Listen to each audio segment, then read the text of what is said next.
ওপর থেকে মচমচে আর ভেতর থেকে মোলায়েম। না হবে আপনার কোনো খরচা, না হবে খাটনি। ঝটপট খুব সহজে বানিয়ে নিতে পারবেন।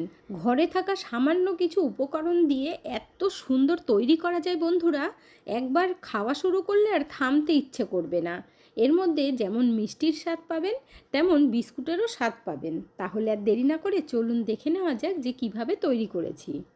নমস্কার বন্ধুরা, মিঠু সবিনে আপনাদের সবাইকে স্বাগত জানাই। আজ আমি আরও একটি নতুন ভিডিও নিয়ে চলে এসেছি আপনাদের সামনে। আজকের রেসিপিটার জন্য প্রথমেই আমরা একটা বড় থালা নেব। তার মধ্যে নিতে হবে আটা। তো আমি এখানে 1 কাপ পরিমাণে আটা নিয়ে নিচ্ছি। আপনারা চাইলে আরও বেশি করে দিয়ে তৈরি করতে পারেন। এর মধ্যে এখন 1/4 কাপ দিয়ে দেব সুজি। আটার সাথে সুজি দিলে খুব সুন্দর ক্রিস্পি হবে। আপনারা চাইলে আটার বদলে ময়দা দিয়েও তৈরি করতে পারেন বা হাফ আটা হাফ ময়দা দিতে পারেন। এর মধ্যে এখন 2 চামচ পরিমাণে নারকেলের পাউডার দিয়ে দিলাম। আর তার সাথে দিচ্ছি 1 চামচ ভরে সাদা তিল। এতে করে আরও বেশি ক্রিস্পি হবে। আর তার সাথে 1 চামচ মৌরি দিয়ে দিচ্ছি। মৌরিটা হাতের মধ্যে নিয়ে একটু ঘষে তারপর দেবেন। এতে করে সেন্টটা না খুব সুন্দর হবে। গন্ধটা যাতে আরও বেশি ভালো লাগে তার জন্য এলাচের পাউডার দিয়ে দেব। এখানে আমি হাফ টিস্পুনেরও কম দিয়ে দিচ্ছি। এর মধ্যে এখন মিষ্টির জন্য চিনি দিতে হবে। তো চিনিটা আমি গুঁড়ো করে নিয়েছি, 4 চামচ পরিমাণে আছে। খুব বেশি মিষ্টি দেব না, অতিরিক্ত মিষ্টি দিলে আবার ভালো লাগবে না। তো এখন সব কিছু ভালোভাবে মিশিয়ে নেব। তবে হ্যাঁ বন্ধুরা, যদি আপনারা বেশি মিষ্টি পছন্দ করেন তাহলে একটু বেশি করে দেবেন।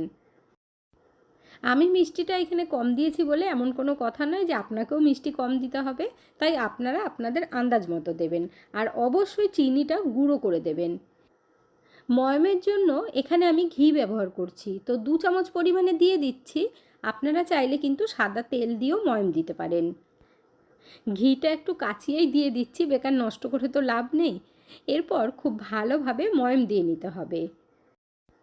বন্ধুরা, আজকের এই ভিডিওটা যদি আপনাদের ভালো লেগে থাকে তাহলে আমার চ্যানেলটিকে অবশ্যই সাবস্ক্রাইব করবেন। পাশে থাকা বেল আইকনটি দাবিয়ে দেবেন, সবার সাথে শেয়ার করবেন। আর একটা লাইক করতে ভুলবেন না কিন্তু। যত ভালোভাবে ময়ম দেবেন মিষ্টিগুলো খেতে কিন্তু ততটা বেশি ক্রিস্পি হবে। এখানে দেখুন এইভাবে মুঠো পাকিয়ে চেক করে নেবেন। খুব ভালোভাবে ময়ম দিয়ে নিয়েছি প্রায় 4-5 মিনিট ধরে। তো ময়মটা দেবার পর এখন আমরা অল্প অল্প জল দিয়ে তারপর মেখে নেব।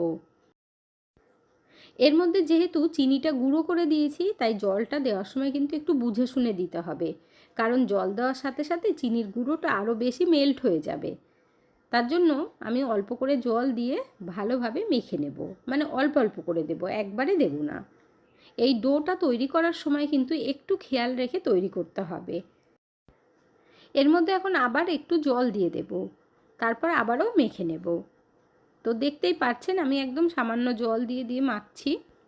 আপনারা যদি নারকেলের পাউডারটা কিনতে চান তাহলে আমি ডেসক্রিপশন বক্সে লিঙ্কটা দিয়ে দেবো, আপনারা সেখান থেকে গিয়ে কিনে নিতে পারেন। অনলাইনে অ্যাভেলেবেল পাওয়া যাবে বা আপনাদের আশেপাশে বড় মুদিখানা দোকানেও পেয়ে যাবেন। এই আটার ডোটা না তো বেশি শক্ত করবেন না বেশি নরম করবেন। এখন আমরা ঢাকা দিয়ে 10 মিনিট মতো রেস্টে রেখে দেব, তাহলে সুজিটা ভালোভাবে সফট হয়ে যাবে। আর এখানে যে আমি জল নিয়েছিলাম 1 কাপ, দেখুন হাফ কাপ কিন্তু বেঁচে গেছে। আপনারা কে কোথা থেকে ভিডিওটি দেখছেন অবশ্যই কমেন্ট করে জানাবেন, তাহলে আমিও বুঝতে পারবো আমার বন্ধুরা কোথা থেকে দেখছেন। আপনারা সকলেই এত সুন্দর সুন্দর কমেন্ট করেন, আপনাদের কমেন্টগুলো পড়তে আমার ভীষণ ভালো লাগে। এইভাবে পাশে থেকে সাপোর্ট করার জন্য অসংখ্য ধন্যবাদ।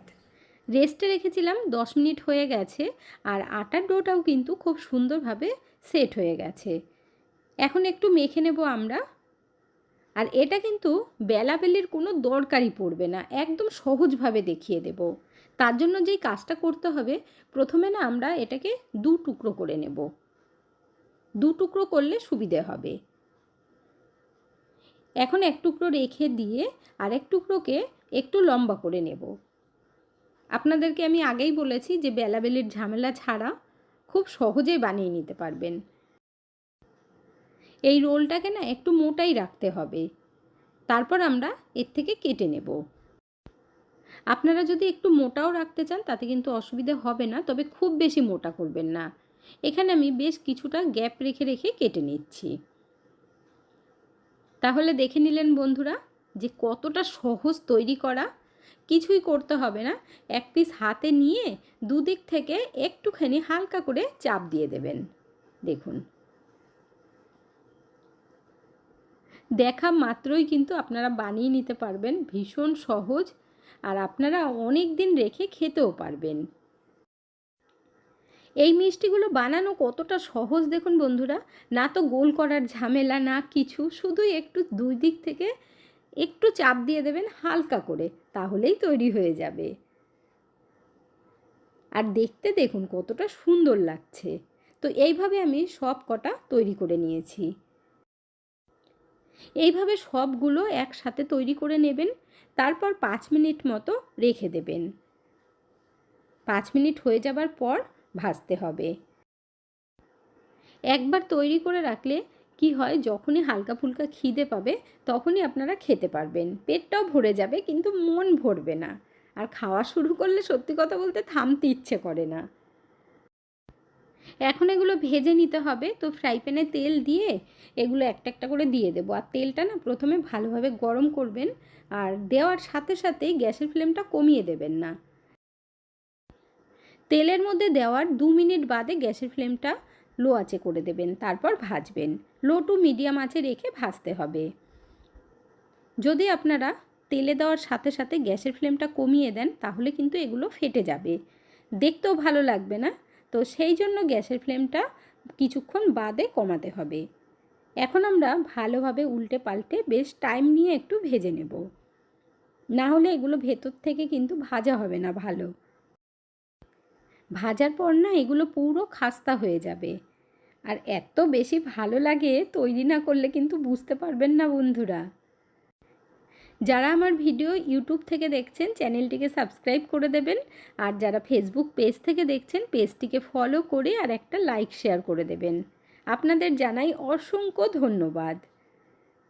এখানে দেখুন আস্তে আস্তে বেশ লাল লাল করে ভেজে নিয়েছি। তো এই রকমভাবে ভেজে নিতে হবে সবগুলো। তেলটা খুব ভালোভাবে ঝরিয়ে নিতে হবে, নাবানোর পর দেখবেন এক ফোঁটাও তেল লেগে থাকবে না। আর এগুলো এখন নরম আছে, কিন্তু ঠান্ডা হওয়ার পর শক্ত হয়ে যাবে। ভাজতেও খুব বেশি টাইম লাগবে না, তাড়াতাড়ি হয়ে যাবে, যেহেতু খুব ভালো করে ময়মটা দেওয়া আছে সেই জন্য। তো বন্ধুরা আপনারা দেখে বুঝে গেলেন যে কতটা সহজ তৈরি করা। এগুলো ভেজে নামানোর পর যখন দ্বিতীয় ব্যাচে ভাজবেন তখন গ্যাসের ফ্লেমটাকে একদম লো আঁচে রাখবেন, কারণ তেলটা তো এমনিতেই গরম ছিল, দেওয়ার সাথে সাথেই লাল হয়ে যাবে, আর ভেতর থেকে কাঁচা থাকবে, উপর থেকে লাল হয়ে যাবে, ভালো লাগবে না খেতে। একইভাবে লাল লাল করে ভেজে নিয়েছি। এখন তেলটা ঝরিয়ে তুলে নিতে হবে। তাহলে আপনারা দেখে নিলেন কত সহজেই তৈরি হয়ে গেল। যখনই খিদে পাবে কৌটো খুলবেন আর খেয়ে নেবেন। তো বন্ধুরা অবশ্যই একবার বাড়িতে আপনারা ট্রাই করে দেখতে পারেন, আশা করছি আপনাদের কাছে ভীষণ ভীষণ ভালো লাগবে।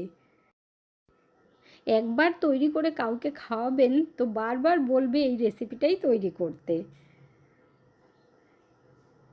আর কতটা মচমচে হয়েছে সেটাও আপনাদেরকে শুনিয়ে দেব, তাহলে আপনারাও বুঝতে পারবেন। ঘরে থাকা সামান্য কিছু উপকরণ দিয়ে কত সুন্দর মিষ্টি আমাদের তৈরি হয়ে গেল। এবার একটা ভেঙে দেখিয়ে দিচ্ছি আপনাদেরকে। একটা টাকা খরচা হবে না, যা আপনাদের হাতের কাছে থাকবে সেটা দিয়েই বানিয়ে নিতে পারবেন, তাও আবার বিনা খাটনিতে। বেশি করে বানিয়ে এয়ারটাইট কন্টেনারে ভরে আপনারা রেখে দেবেন, হাঁটতে চলতে একটা করে বার করবেন আর খাবেন, দেখবেন পেট মন দুটোই ভরে যাবে। আর একটা ভেঙে আপনাদেরকে দেখিয়ে দিচ্ছি, ভেতর থেকে দেখুন কতটা জুসি টাইপ হয়েছে। তৈরি না করলে কিন্তু বুঝতেই পারবেন না। তাহলে আর দেরি না করে ঝটপট আপনারাও বানিয়ে ফেলুন।